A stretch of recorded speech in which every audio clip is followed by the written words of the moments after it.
है कि डस्टबिन में डालने के बजाय रात के अंधेरे में छुप कर वो डस्टबिन में ना डालते हुए रोड पर कचरा फेंक देते, उसके सामने फेंक देते, मगर उसके अंदर नहीं डालते।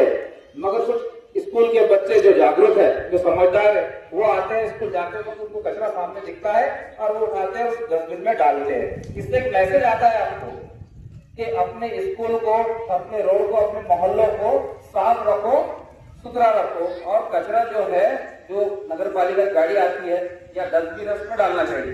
बरोबर? अब तो शुरू करें ड्रामा।